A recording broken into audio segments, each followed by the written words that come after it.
주님을 향한 신앙은 나를 최대한 벗어버리고 주님으로 덧입게 되는 것, 그게 그리스도를 향한 신앙입니다. 나를 벗어버리는 거예요. 나의 삶의 틀을 깨뜨려 보는 거예요. 내 생각의 방식을 조금 뒤틀어 보는 거예요. 그러고 나서 주님의 생각으로 나를 채워가는 것, 주님의 생각으로 나를 재구성해 보는 것, 이게 신앙일 거예요. 그래서 신앙은 자신의 틀을 깨뜨리고 하나님의 구조물로 다시 세워져 가는 것이 신앙이라 말할 수 있을 겁니다. 여러분, 바다 거북이의 이야기를 들어보신 적이 있으신지 모르겠는데, 바다 거북이는 어미 거북이가 알을 낳을 때가 되면 자신의 태어난 곳으로 되돌아간다죠. 흔히 말하면 귀소 본능을 가지고 그가 태어났던 그 해안으로 다시 되찾아 간다는 거죠. 되게 어린 새끼 거북이들이, 바다 거북이들이 그의 알에서 깨어나면 2000km나 넘는 곳으로 헤엄쳐 나가 그곳에서 살게 된답니다. 그렇지만 알을 낳을 때가 되면 그 수천 킬로를 다시 헤엄치고 되돌아와 그가 태어났던 해변에서 알을 낳게 된다는 거죠. 어두운 밤에 어떠한 기척도 없는 그곳에 모래사장 어느 곳을 선택하여 모래를 파내기 시작을 합니다. 그리고 자기의 몸을 숨길 만큼쯤 되면 몸을 숨겨서 목만 내놓은 채 그는 뒷발로 계속해서 알을 낳을 수 있는 공간을 만들어 간다는 거죠. 드디어 그런 공간이 충분히 마련되면 알을 낳기 시작하는데 평균 50개에서 200개 정도를 낳는다 그럽니다. 그러고 나면 그 어미 거북이는 그 모든 모래로 그 알 낳은 곳을 덮어버린 채 다시 바다를 향하여 떠나가 버린다는 겁니다. 여러분 아시는 대로 만일 알에서 2개월이 지났는데도 깨어나오지 않으면 그 거북이는 그곳에서 썩어 죽어버리고 만다는 겁니다. 그렇습니다. 알을 깨고 나와야 합니다. 그래야 삽니다. 그래야 그의 생이 시작되는 겁니다. 마치 그리스도인들도 자신의 삶의 틀을 깨뜨려야 그리스도인의 삶의 시작이 이루어집니다. 그런데 우리는 끊임없이 우리의 삶의 틀을 깨고 싶어 하지 않습니다. 그리스도인이 되었음에도 불구하고 그리스도인의 삶의 틀을 가지는 것이 아니라 내 예전의 삶의 틀을 끊임없이 간직하려고 합니다. 미국의 스미소니언 박물관에는 아시는 것처럼 미국 건국의 아버지 중에 한 사람인 토마스 제퍼슨의 성경이 비치되어 있는데, 왜냐고요? 그가 성경을 열심히 읽어서요? 그렇기도 했을 겁니다. 그런데 그의 성경은 독특하다는 겁니다. 이유가 뭐냐면 그는 하나님의 말씀을 읽다가 자기 마음에 들지 않는 것이면 잘라내었다는 겁니다. 그리고 자기가 마음에 드는 구절들만 남겨놓은 성경이 그곳에 있다는 겁니다. 우리 모두가 어쩌면 이런 마음 아닐까요? 하나님의 말씀에 순종하기보다 하나님의 말씀을 듣기 싫은 부분은 다 잘라내버린 채 내가 원하는 하나님만 간직해 두고 싶은 그런 신앙의 삶을 살려고 하는 것은 아닐는지 말이죠. 그분의 말씀에 순종하기보다 오히려 내 뜻을 하나님께 강요함으로 그분이 나의 말에, 나의 계획에 순종해 주기를 원하는 그런 인생을 사는 것은 아닐까 말이죠. 사울의 실패는 불순종이었다 말할 수 있죠? 지난 시간에서 그걸 가져온다면 하나님이 충분하지 않기 때문에 하나님의 말씀을 듣고 싶어 하지 않았던 불순종 말이죠. 자, 그렇다면 불순종이라는 것은 어떤 삶을 끊임없이 우리에게 낳게 하는지 오늘 말씀을 한번 확인해 보시죠. 하나님의 말씀에 순종하기보다 하나님의 말씀을 순종하지 않는 삶, 그런 삶의 특징들이 보여진단 말이죠. 그것들을 깨뜨려야 되는데 그 알을 깨고 나와야 하나님의 자녀답게 사는데 우리는 그 알을 깨뜨리지 않은 채 불순종의 삶을 계속 살려고 하는 거죠. 그 불순종의 첫 번째 모습 한번 보시죠. 자, 하나님의 말씀을 듣고 싶어 하지 않는 사람의 특징이요. 저와 함께 20절 말씀을 읽어 보도록 하겠습니다. 시작. 사울이 사무엘에게 이르되 나는 실로 여호와의 목소리를 청종하여 여호와께서 보내신 길로 가서 아말렉과 앙악을 끌고 왔고 아말렉 사람을 진멸하였다 그랬습니다. 저는 이 글을 읽는데 하나님께 불순종하는 사람의 특징 중에 하나는 말이 많아진다는 겁니다. 말이 많아진다는 거예요. 자, 보세요. 나는 진짜 여호와의 목소리를 청종했고 여호와께서 보내신 길로 갔고 아말렉 왕을 끌고 왔고 그리고 아말렉을 진멸했다 라는 이야기가 계속 주어집니다. 자, 한번 보세요. 여러분, 순종이라는 것은요 말이 필요 없지 않나요? 진멸하라고 그랬으면 진멸한 걸로 끝이지 않나요? 그리고 주님께서 무슨 말씀을 하셨을 때 저 진멸했습니다, 그럼 끝 아닌가요? 근데 보세요. 나는 실로 하나님의 목소리를 청종했고 그리고 주님께서 보내신 길로 갔고. 웬 설명이 이렇게 많죠? 왜요? 불순종한 사람들은요 사실은 수많은 변명들을 늘어놓고 싶어 합니다. 수많은 설명들을 덧붙이고 싶어 하는 거죠. 순종이라는 것은 하라고 말씀하시면 그대로 하면 끝인 것이 순종입니다. 근데 불순종은 끊임없이 설명을 덧붙입니다. 이래서 어떻고요? 저래서 어땠고요? 저것 때문에 안 됐고요? 이럴 수밖에 없었고요? 라고 계속해서 설명을 덧붙이기 시작을 합니다. 주님께서 가나의 혼인잔치 이야기를 요한복음 2장에 남겨뒀습니다. 그에게 핵심은 다른 것이 아닙니다. 주님께서 말씀하신 그대로 하인이 하고 있었다는 것, 그것으로 인하여 엄청난 기적을 경험했다는 것이 그 기록 내용입니다. 순종에는요 말이 필요 없습니다. 아구까지 채우라면 채우는 겁니다. 이제는 떠서 갖다 주라면 갖다 주는 겁니다. 그것이면 됩니다. 그런데 순종하지 않으려면 말이 많아집니다. 주님, 여기는 발 씻는 물을 담는 항아리입니다. 여기에 마실 물을 담는 게 아닙니다. 아구까지 채우라면 들고 가는 동안 흐릅니다. 적당하게 채워도 됩니다. 떠서 갖다 주라면, 맹물을 갖다 주면 어떡합니까? 연회장이 지금 포도주 가져오라 그랬는데, 그래요. 순종하지 않는 사람에게는 말이 많습니다. 교회도 마찬가지입니다. 가정도 마찬가지입니다. 순종하는 사람은 예로 끝입니다. 순종하지 않으면 아니요로 끝이 나야 되는데 말이 많아지는 겁니다. 그래서 주님도 예면 예고요, 아니면 아니요 하라 그랬지 거기에 설명을 자꾸 덧붙이라 말하지 않습니다. 그런 거예요. 신앙은 순종으로 말을 줄이는 겁니다. 순종으로 설명을 제거하는 겁니다. 수많은 설명을 덧붙이면서 신앙생활을 하는 것이 아니라 순종으로, 행동으로 끝을 내는 겁니다. 순종하는 삶에는 설명이 뒤따라 붙지 않습니다. 부으라면 붓고요, 갖다 주시라면 갖다 주는 것이고요, 가져가면 그것으로 끝이 나는 삶이 순종의 삶입니다. 사울 마찬가지입니다.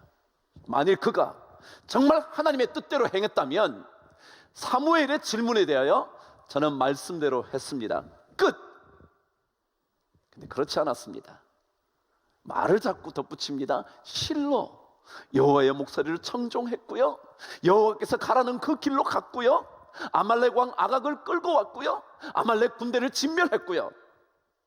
그는 설명이 필요 없는 내용이었습니다. 이미 순종에는 그 모든 것이 담겨져 있었기 때문입니다.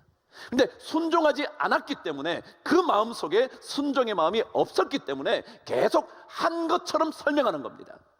계속 나 이렇게 한 줄 아시지 않냐고 자꾸 설명하는 겁니다. 그래요. 신앙생활은 순종의 삶을 덧입는 것입니다. 내 생각의 틀을 깨고요, 내 이야기를 접어두고요, 하나님 앞에 침묵하면서 한 걸음 한 걸음 그분 명령대로 따라가 보는 겁니다. 그래서 내 삶 안에 설명을 자꾸 줄여가는 겁니다. 오늘 사울은 자기 자신 속에 정직하지 않음이 있었기 때문에 설명을 자꾸 덧붙이려고 합니다. 정직했다면 사무엘이 물을 필요도 없었을 것이고, 그가 이렇게 긴 설명을 나열할 필요도 없었을 것입니다. 그러나 정직하지 않음으로 인한 불순종은 끊임없이 설명을 가져다 줍니다. 그런데 이 불순종이 길고 긴 설명을 하다가 마침내 어디까지 가냐 하면 21절까지 갑니다. 이것이 불순종의 또 다른 모습입니다. 저와 함께 21절 읽어보시죠. 시작. 다만 백성이 그 마땅히 멸할 것 중에서 가장 좋은 것으로 길갈에서 당신의 하나님 여호와께 제사하려고 양과 소를 끌어왔나이다 하는지라. 뭐라고 읽으셨나요? 그럼 자기 자신이 설명을 하다가 부족하다 생각되면 어디로 주의를 옮기느냐 하면 남들에 대한 책임 전가로 그의 설명을 덧붙입니다. 나는 잘했다는 겁니다. 근데 나는 잘했는데 다만 백성이 이렇게 했다는 겁니다. 그래요. 불순종의 또 다른 특징은요, 남에게 모든 책임을 넘깁니다. 순종하지 않으면서 하지 못했던 이유를 남들에게 다 떠넘깁니다. 나는 잘하려고 했는데 백성이 그렇지 않았다는 겁니다. 백성이 좋은 것을 남겨서 길갈에서 하나님께 제사를 드리려고 했기 때문이었다는 겁니다. 여러분, 그런데 보십시오. 그 전제 군주 시대에 왕의 명령이면 끝 아닌가요? 예를 들어 백성들이 이것 좋은 것 하나님께 제사 드리면 좋겠습니다. 그럴 때 왕이 뭐요? 아니야, 하나님께서 모든 것 진멸하라 하셨어. 그럼 끝 아닌가요? 백성이 얘기한다고 듣는 게 그때인가요? 아니요. 백성이 아무리 뭐라 그래도요, 왕의 한마디면 명령으로 전부 다 끝이 납니다. 그런데 그럼에도 불구하고 사울은 그렇게 말하지 않습니다.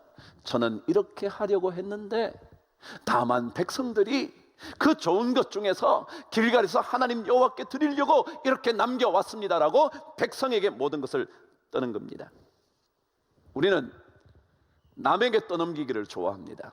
그러다가 마침내 하나님께 모든 것을 떠넘겨 버리려고 합니다. 잠언에 보면 이런 말씀이 기록되어 있습니다. 사람들이 자기의 미련함으로 자기 길을 굽게 하거니와, 자기 미련함 때문에 길이 자꾸 어그러진다는 거예요. 똑바로 가야 되는데 자꾸 엉뚱한 길을 선택한다는 거예요. 그래 놓고 여호와 하나님을 원망하느니라. 자기가 미련해서, 자기가 어리석어서, 자기의 계획이 많아서 자신의 뜻을 이루기 위하여 살아가다가 길이 얼그러졌는데, 그런데 나중에는 하나님이 그랬다는 거예요. 그러고 하나님을 원망한다는 것입니다. 불순종은 결국 끊임없이 남에게 모든 책임을 전합니다. 아담이 그랬지 않습니까? 불순종한 것에 대하여 자신의 책임을 정확하게 고백하면 끝이었을 것을, 당신이 만들어 주신 저 여자가 나에게 먹을 것을 주었기 때문에 그랬다는 거죠. 이런 순종했으면 아무 말 없잖아요. 먹지 말라고 해서 안 먹었으면 끝이잖아요. 근데 그 불순종은 끊임없이 설명을 낳다가 마침내 저 여자가 그럽니다. 또 하시잖아요. 여자에게 또 묻죠. 내가 왜 그랬냐고. 뭐라 그럽니까? 제가 따먹었습니다. 그러면 되는데. 그런데 또다시 설명합니다. 저 뱀이 나에게 이것을 먹으면 이렇게 된다고 해서. 우리는 끊임없이 남에게 전가합니다. 이게 불순종하는 사람의 특징입니다. 불순종하면 자신의 책임 아니라고 말하고 싶어지는 겁니다. 그래서 우리는 정직하게 하나님 앞에 우리를 내어놓아야 합니다. 이 얘기를 할 때, 다시 말하면 사무엘이 사울에게 무언가를 물었을 때 그가 정직하게 고백했다면 끝이 났을 일이었을 겁니다. 어쩌면 사울의 왕좌가 계속 진행되었을 가능성이 훨씬 더 많았을 겁니다. 여러분, 이스라엘 왕조는요, 남북이 갈라졌을 때 남쪽 유다는 한 왕조만 이어집니다. 다시 말하면 아버지의 아들이 아버지의 아들이 아들의 아들이 아들의 아들이 한 왕조로 갑니다. 그들은 하나님을 선택했던 백성들이었습니다. 하나님을 선택하지 않고 북쪽 이스라엘로 건너갔던 사람들은 끊임없이 다른 왕조들이 일어납니다. 이 왕을 쿠데타를 통하여 또 다른 어떤 군대 장관이 죽입니다. 그럼 그 사람이 왕위를 이어갑니다. 또 다른 쿠데타가 일어나면 또 다른 사람이 갑니다. 왕조가 계속 바뀝니다. 여러분, 마치 만일 사울이 하나님 앞에 정직하게 제가 잘못했습니다, 저에게 욕심이 있었습니다, 그랬으면 어쩌면 사울의 왕좌가 계속 이어졌을 겁니다. 한번 보시죠. 다윗은 실수했나요? 하지 않았나요? 죄악을 범했나요? 범하지 않았나요? 범했지만 그는 하나님 앞에 정직했습니다. 눈물을 쏟으며 그의 모든 베개를 적시며 하나님께 그의 잘못을 고백합니다. 그리고는 시편 51편의 고백처럼 나에게 정결한 영을 창조하여 주시고 정직한 영을 새롭게 해달라고 그는 고백합니다. 하나님 앞에 정직하게 내어놓으면 다윗의 왕조는 끊임없이 이어집니다. 잘못했느냐 하지 않았느냐, 죄악을 범했느냐 범하지 않았냐의 문제가 아닙니다. 하나님 앞에 정직했느냐 하지 않았느냐. 사울이 만일 정직하게 고백했다면 사울은 살아남았을 겁니다. 사울의 왕위는 그치지 않았을 겁니다. 그러나 그는 정직하지 않았습니다. 그럼 순종은요, 끝까지 하는 거거든요. 끝까지 해보려고 하는 거거든요. 하나님께서 완전히 진멸하라고 말씀하셨으면 진멸하려고 끝까지 해보는 거거든요. 오늘 말씀처럼 아각 왕을 끌어왔고 아말렉 군대를 진멸했습니다, 그 정도가 아니라 좋아 보이는 소와 양 떼도 죽였어야 했단 말이죠. 끝까지 가보는 겁니다. 신앙은 끝까지 가지 않으면 순종이 어려워집니다. 아니, 끝까지 가는 것을 순종이라 그럽니다. 영어에는요, 중용이라는 단어라는 게 있습니다. 중간 정도 하는 거 말이죠. 근데 그 단어의 뜻이 원래는 진부함이라는 뜻입니다. 중간 정도 하는 게 아주 진부한 거예요. 근데 그 뜻은 무엇을 의미하느냐 하면 어떤 산에 중턱에 머물러 있는 것, 그 뜻이었습니다. 산의 중턱에 머물러 있는 것. 끝까지 가야 되는데, 그래야 정복이 되는데 올라가다가 중간에서 머물러 버리는 겁니다. 적당하게 끝을 내는 거죠. 적당하게 포기하는 거죠. 적당하게 순종하는 거죠. 그 사람에게는 정복이라는 게 있을 수가 없습니다. 순종은요, 끝까지 가보는 거예요. 주님 말씀하신 대로 멸하라면 아깝지만, 아쉽지만, 이것이 있으면 훨씬 더 우리의 삶이 편안해질 것 같지만, 훨씬 더 좋은 인생을 누릴 수 있을 것 같지만, 하나님의 말씀에 그대로 순종해서 모든 것을 그분의 말씀 따라 순종해 보는 거거든요. 그러면 하나님께서 나머지 모든 것들에 대하여 책임지실 거라는 거죠. 신앙에는요, 하나님의 음성을 듣는 그런 삶의 순간이 필요합니다. 아니, 그 순간이 이어지는 삶의 시간들이 필요합니다. 그 시간을 함께 할 수 있는 어떤 공간이 필요합니다. 그래서 그분의 얘기만 들어보아야 할 필요가 있습니다. 함석헌이라는 그 옛 사상가의 시 한 편 여러분 들어보시죠. 제목이 이렇습니다. 그대 골방을 가졌는가? 라는 시입니다. 한번 들어보시죠. 그대는 골방을 가졌는가?